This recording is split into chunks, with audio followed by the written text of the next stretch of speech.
Deep breakaway, Gord trying to come in alone. Shoot! Score! Score! Score! Yanni Gord! Yanni Gord, baby! He wins it for the Lightning! 5-4 in overtime! Taylor the shot, redirected, score! Game 7, Martin St. Louis! We are going back to Tampa Bay! Lecavalier spinning, Lecavalier looking, trying to drop it off, brings it in himself, left it in the middle, shot, score!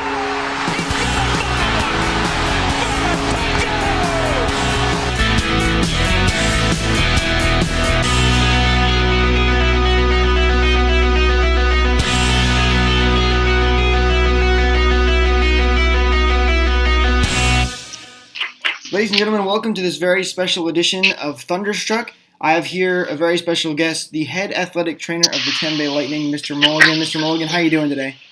I'm doing great, Jake. How are you? Doing great, thank you. So this is, for those of you who don't know, this is Mr. Mulligan's 15th year with the Tampa Bay Lightning organization. He spent 4 years in the American Hockey League as well. He was also the head athletic trainer for the Team USA when they were at the 2014 Winter Olympics. So, Mr. Mulligan, for our fans out there that may not know everything that you do for the organization, can you tell us a little bit about what your job entails? Well, primarily I'm responsible for all the medical care of the players throughout the organization. I oversee all of our day-to-day athletic training duties, rehab. We work in conjunction with our strength and conditioning coach to ensure the guys are in top form. So there's quite a bit that goes into it. I also, coordinate the medical coverage with our doctors and the medical providers. Anything from setting up appointments for our players, their families, to day-to-day treatments and rehab of injuries. Cool. So you mentioned there that you also work with their families. So you also work, if their families have any issues of that sort? Well, we just try to help, facilitate, their medical care as well while they're in town.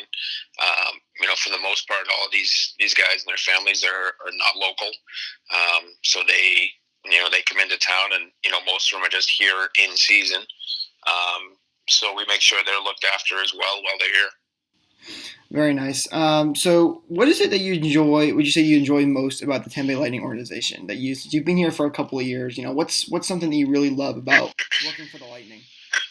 Well, first of all, it's an unbelievable organization to work for. We're extremely fortunate to have the leadership we do, from our owner, Mr. Vinnick, on down to, through our management, Steve Eiserman, our new GM, Julian Brisebois, coaching staff, the rest of our training and equipment staff, really, really good people all around. And I've been able to go through some different changes along the way. My first year was actually back in 2002, and so I've been through a couple different ownerships, a few general managers, a lot of head coaches, and it's been a fun ride.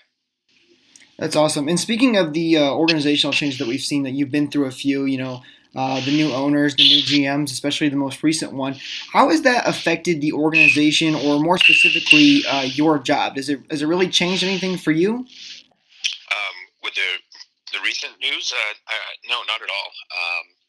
I know Julian has spoke about it, in the media and in a lot of the interviews he's given, and as well as internally. For us, there's no change. We're very fortunate, the last 8 years with Steve and Julian. They were really hand in hand in all the decisions that were made. And, internally for us, it'll be a seamless transition. And, we're really, really fortunate to have, great leadership from that aspect. And, we don't expect much to change. And I think he used the term business as usual as day one of training camp was about to open. And that's exactly how it's been through this first weekend. Very good to hear. So we mentioned that you've done a lot through your career, obviously through 15 years. You were on Team USA's team. What would you say your most memorable moment has been with the Tampa Bay Lightning organization? Without a doubt, that Stanley Cup in 2004. that's an easy one. That's the pinnacle of what we do. Whether you're a player, training staff, coach, management, that's what we strive for each day, and just to be a part of that and to feel as though you played a part, played a role in helping achieve that. That's easily the highlight of my time here. And I would love, hopefully, in the near future, for you to be asking me, well, which one meant more? So hopefully we have an opportunity to do it again. And but outside of that, there's been a lot of great experiences, and it's hard to just pinpoint and say one moment in time other than winning the championship like that. I think it's just the entire experience in and of itself. The day-to-day camaraderie and being part of the team, and the emotional ups and downs that go with it, and that's all it's all part of the journey. Absolutely, and I can tell personally as well. When you're watching on TV during the playoffs, especially when you get that last second goal or just that goal to go ahead, it seems like the whole team on the bench, even the trainers, the coaches, are all super excited, and they're really into the game. Is that just something the Lightning organization has? Is that just something that you guys have? Because this team has been together for the most part, as we've seen the last couple of years. That's just a bond that you guys have created over the last few years. I think it's pretty similar through most organizations in any sport. You're with this group, and whatever role you play, whether you're with a baseball team or a football team, or whatever sport it may be, you're all trying to win a championship, and you put a lot of time and effort into that. And when you do have success, that emotion comes out, and it's not planned. It's not something I don't think anybody thinks of. It's just it's an emotional release, I guess you would say, that and the pure joy and excitement of a moment like that. Absolutely. So let's jump back into your what you do a little bit with the Lightning. When a player goes down on the ice, you're usually the first one out to go take a look. What are you looking for when we have a player go down? Well, number one, you want to look at the urgency of the situation.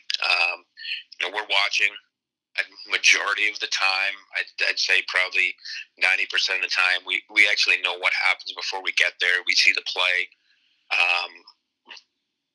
But a lot of times you're not sure exactly what hurts. So that's usually one of the first questions that you're going to ask a player when you get out there is, what did you do? What hurts? If it's not obvious. But even before that, you want to make sure that it's not a more significant injury, something where you need other emergency personnel on the ice. And you're kind of assessing that even as you're on your way to the player. You're looking for their reaction. You're looking to see if they're moving. You're looking to see if there's blood, even before you get there. So you kind of know in your mind what your first approach is going to be. Once you do get to the player and you realize that it's not a critical situation, like I said, then you're going to ask them what their injury is, and kind of the goal that we have is to try to stabilize the player and get them off the ice in as quick of amount of time, but in as safe of a process as we can. And you have to make some quick decisions sometimes, whether or not they need more assistance to get off, if they're just going to get off and skate on their own, or maybe in the case of a goalie, do they just need a little bit more time to collect themselves, try to shake off the injury, and stay in the game. Absolutely. So once you do, kind of figure out what the injury is, you have a pretty good idea of it, and you may have to take them back. What's the next step that you go through? Do you start doing little tests that you're able to do? Do you start, just waiting until the game's over, where you can take them, to a hospital or to your facilities where you can do more in-deep tests? What's your process after you've taken the player off the ice? Well, we'll kind of go through a clinical assessment. And again, it will depend on the body part or the type of injury. Number one, you want to rule out anything that does need further workup, whether it be an X-ray or further diagnostic care like that. So you're doing a clinical assessment and, use your judgment to determine, okay, let's try to treat this injury and get the player back into the game. It's something they could play with depending on their functional level, or that, this is an injury that they shouldn't be out there. We have to follow up more on it. We got to pull them out, start treatment on them. And, like you said, possibly send them off for further testing. A lot of variables that go into that. I mean, if it's something as, like a laceration, you'll pull them back. The physicians that are there will suture them and get them back onto the ice as quick as we can. Situation where a player maybe, blocks a shot and you want to try to rule out a potential fracture. Every building in NHL has X-ray capability in-house, so we can do an X-ray right there on site. And we'll do that before making the decision if they can play or not. And it's our medical staff, physicians that are there, our athletic trainers. In conjunction, we'll make a decision and always try to do what's best for the player. Absolutely. And when it comes to players, we know hockey players especially are really tough, and they generally do get back out there a lot of times, even after taking pucks to the face. Is there ever a time where you have a player who really wants to get back out there to support his team, but you have to tell him, no, you just can't get back out there. It's not worth you getting hurt again. And how would you go about that scenario? How would you hold back a player from not getting back out there? That happens quite often. And, like you said, hockey players generally, they want to be out there. They have that warrior mentality. They don't want to let the team down. So, what you have to do is, in situations where our medical staff determines it's not best for them to go out there, you have to sit them down and explain it. And there has to be a mutual trust. And, I think properly explain that, say, hey, listen, it's the second period right now. We pull you out of the game for tonight. We take a couple days. Maybe you miss another game. Maybe you don't. You're going to get back out there stronger and quicker than if you go back into the game and potentially make the situation worse. Right, of course. And that's, the one thing we're always trying to prevent is making an injury worse. Can you guarantee that? No. But that's our primary goal. And, 99.9% of the time, the players understand that, and they know that we're looking out for them for their long term, as well as the organization, and we're going to do what's best. And that's another great thing about our organization is we have full support from our coaching staff and management to make the proper medical decisions, whether that is pulling somebody out of the game if we have to or not. Absolutely. I'm sure Lightning fans can appreciate that you do your best to keep those players out of the game, because when injuries hit for the Lightning, they usually hit pretty hard. Especially going back to Steven Stamkos. Remember when he went down with one of his leg injuries where he broke his leg. So when a player has a major injury like that, for example, with Stamkos, how do you determine these timetables and what does the process of getting a player back on the ice, is it more tedious with major injuries? How do you go through something like that with a big injury like that? Well, initially you first off you have to diagnose the injury and determine what actually is going on and what the next steps are going to be. If it's a fracture, is there just you have to let the bone heal? Is it a injury that requires surgery? And that's going to obviously change your timelines. Everybody heals a little differently, but there's physiologically anybody's body has a pretty general time frame where you know how long it's going to take bone to heal. You know how long a certain tissue is going to heal after surgery. And then once that happens, how long have they been out? How long have they been immobilized? How much muscle loss and strength has there been? How much range of motion of their joints have they lost? Once that happens, you need to then determine, okay, this is the work we need to do to restore all that, restore their range of motion, gain their strength back, and get them to a functional level. you never want to put a player in a situation where they're okay, they're better, but they're not truly functional, because then they're going to hurt themselves and the team at the same time.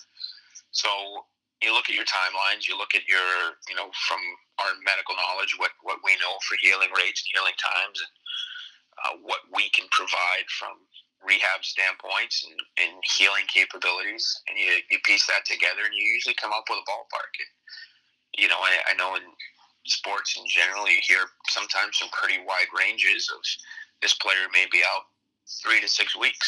Well, a lot of times that's really true. I mean, if things go well, if they're responding really well to the rehab protocols and the treatment, and if they're really taking good care of themselves from a nutritional standpoint, they may be on the early end of that. Sometimes there's hiccups along the way in a rehab process that are unexpected or unforeseen, or you may not progress from one stage of a rehab program to the next as fast as you were hoped. So maybe that 3 weeks becomes 6 weeks. And I think that's why a lot of times you hear these wide ranges of injuries at the initial time of diagnosis. And there's, like I said, there's a lot of variables that come into play, and you're constantly modifying your time frames and your progress as you go. Very interesting. You mentioned a little bit about diets in there. You want to try to watch what a player's eating, especially once they're injured. Is that something you guys focus on even when they're not injured? Do you try to suggest to players, hey, maybe you should look at this kind of diet to help build some more muscle if they're struggling, or any kind of that? Like, is that something you guys focus on, or is that really just a big issue, something you look out for once a player's hurt and trying to recover? No, overall, it's a really big part of sports now. It's gone from the training that these players put themselves through and go through, whether it's off season or in season, is so high.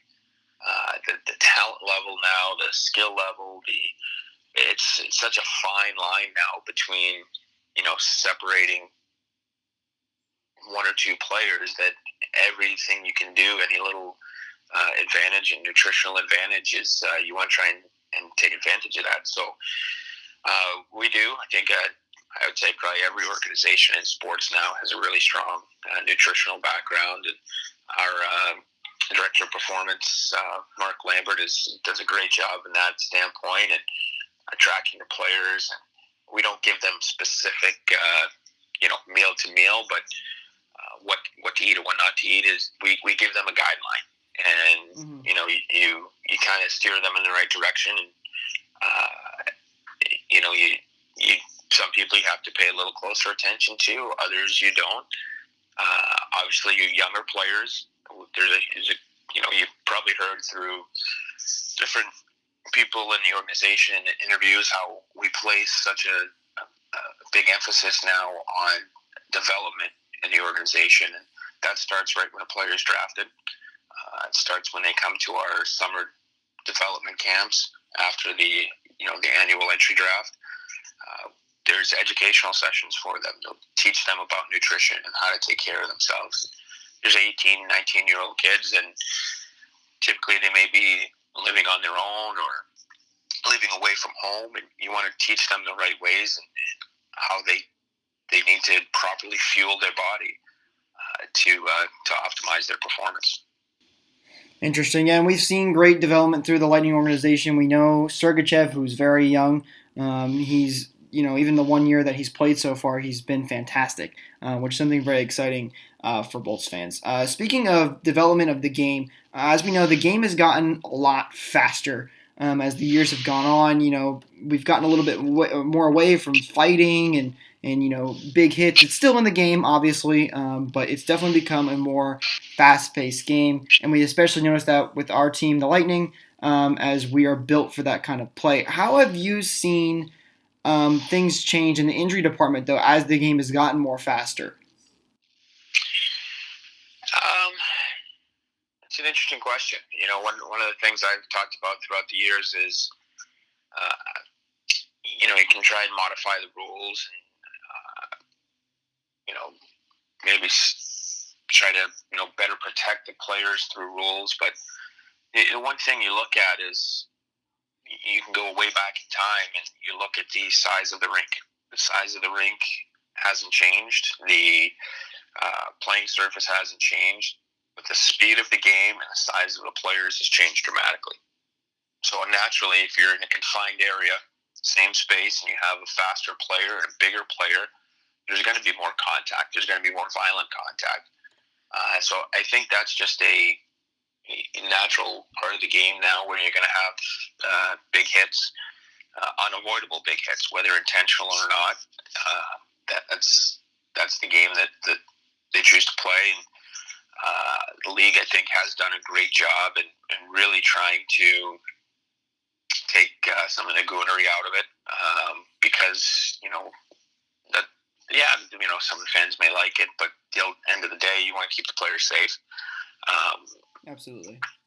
And I think that's one thing that we've seen is just the size and speed of the game change. It sometimes you get those big hits. It can be a more significant injury. But overall, injury trends, they go up and down. They fluctuate. Season to season, they can change. Team to team, they can change. So it's very variable. Right, and like I said before, we've definitely seen that through the Lightning, as we usually get hit pretty hard with that, while the teams don't. Continuing off that idea, though, what about when it comes to equipment? Has that made a major change over these recent years? Like, we've seen the goalies' pads get a little bit smaller. We've seen players start to be required to wear their visors, so it prevents more of them, from not getting a puck to the face. How has that affected? Has that lessened any specific injuries at all? The visor, obviously, it's that specifically is probably reduced some facial lacerations, but at the same time, the visors can cause a laceration. But it's probably better to get cut across the bridge of your nose from your visor than taking a puck or stick to the eye. So there's trade-offs. In regards to the goalie equipment, I give a lot of credit to the league and what they've done, trying to maximize the protection of the goalie, at the same time not allowing goalies to take advantage and bulking up their equipment or wearing equipment that's bigger than it needs to be. Mm-hmm. Trying to make it an even playing field.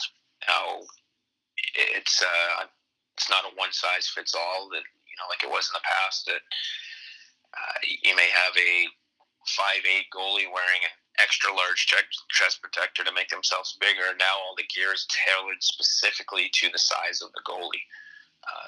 Taller, bigger goalie is going to have bigger pad. Of course. But it's all based on their size. So the ratio of the goalie equipment is even across the board. Yeah, that's great to hear. Let's go back to a little bit of, we mentioned that you were with the 2014 Winter Olympics team, USA. You also got to do some of the athletic training for the most recent AllStar team that was here in Tampa. Is it different for you? How do things change when you go work for almost a completely different team? Obviously, you have lots of different players, more of the big stars when it comes to the AllStar game. Now, that's a lot less physical. You're a lot more, less worried about that. But how does it change? What happens for you when you go to a new team, on a quick change like that?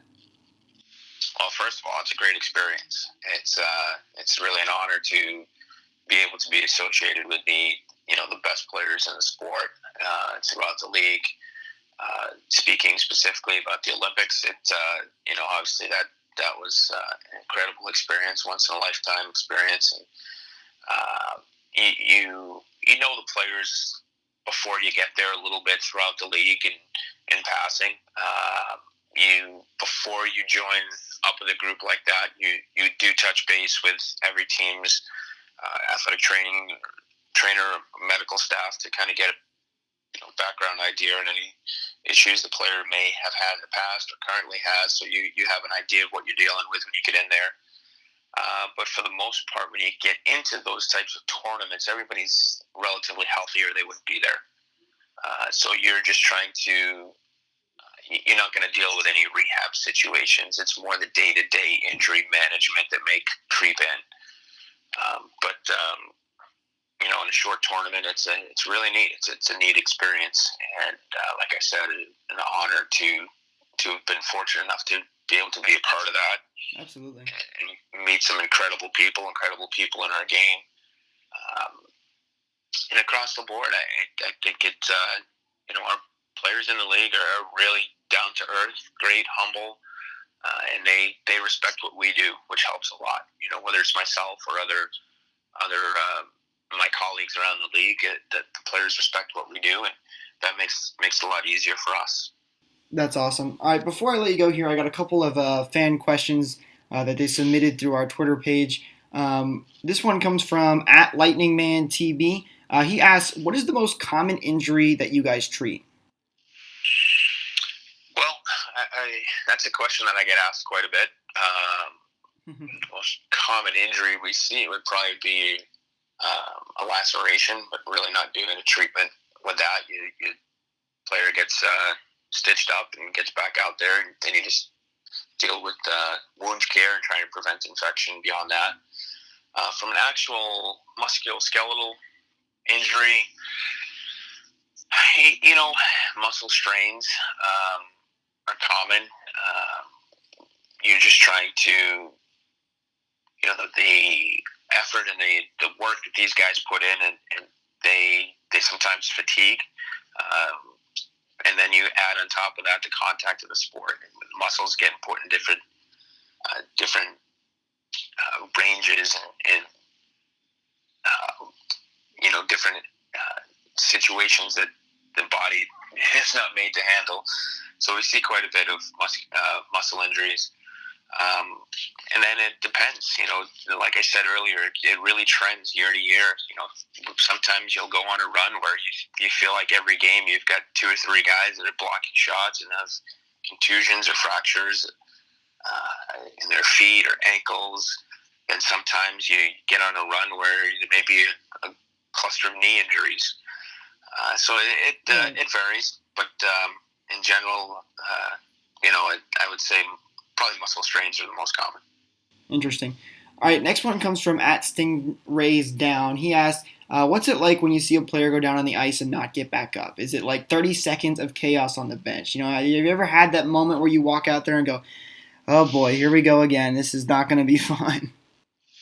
Yeah, I don't know if I would call it chaos. I think it's more immediately goes through your mind. You see the injury and you think, okay, what are the possibilities? What could this be? What are we dealing with? Right. And you're immediately starting the process. What are we going to do here? So I know there was one game a couple of years back where I think we had 3 significant injuries in the same game, and finally by the third one I was like, okay, let's just play running clock and get through this one, because it seemed like every shift somebody was going down, and it was a significant injury. Yeah, definitely not fun for anybody in that case. All right, next one comes from @BrushHero. I'm sorry if I mispronounced that. He asked, what is the hardest injury to treat? Hardest injury to treat? Well, probably just because of the variability and the difficulty of actually, I wouldn't say diagnosing it, but quantifying it would probably be a concussion. You don't know how a player's going to react when they suffer concussion, and you have to really take it in a slow, gradual process.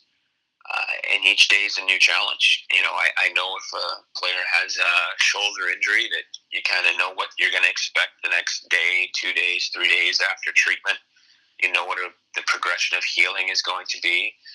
But when it comes to a head injury, a concussion, there's really no predictability. No 2 head injuries are the same.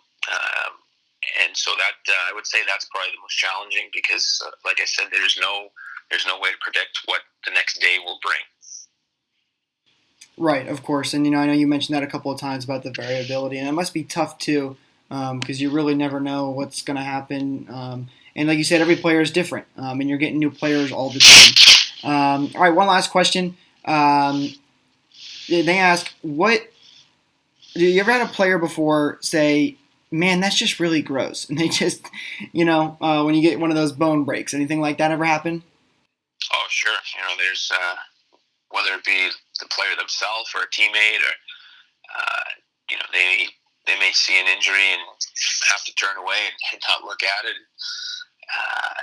Other guys that we've had in the past, they're the locker room quote doctor, where they love to be involved and they love to see. And we may be doing an X-ray on a player, and they will walk in and say, "Hey, I want to see that. That's really cool."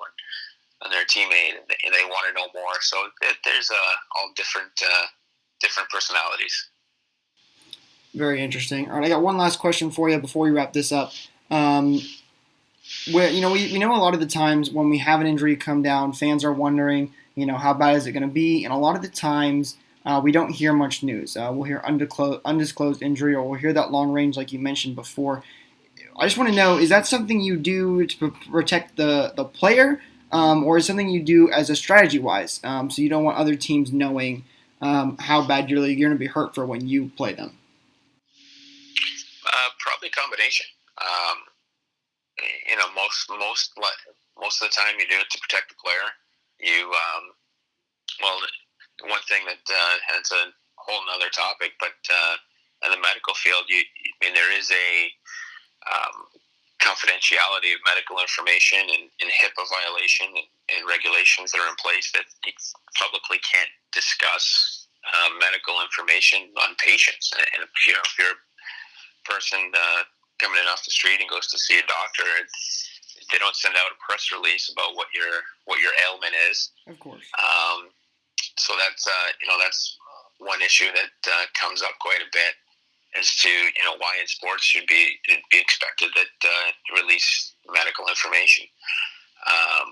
But at the same time, to protect the player when they do get back out there, you don't want another team targeting and I shouldn't even say it that way, because I don't think there would be a malicious intent, but it would be more trying to take advantage of a player. If they have a bad knee, you maybe want to try driving wide on that side of their body and try to get an advantage that way. So there's a lot that goes into it, but at the end of the day, overall, we're really looking to protect our players.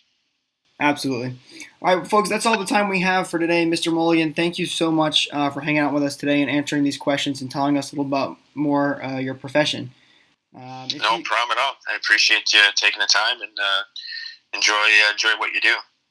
Thank you. If you guys did enjoy this special episode of Thunderstruck, be sure to subscribe to the channel so you don't miss another podcast. Also, be sure to check out our Twitter page at BayBolts for live game updates, news articles, giveaways, and so much more. And, drop a like on this video if you guys would like to see more of this in the near future. So this is Jake Ricker, and we will see you guys in the next one.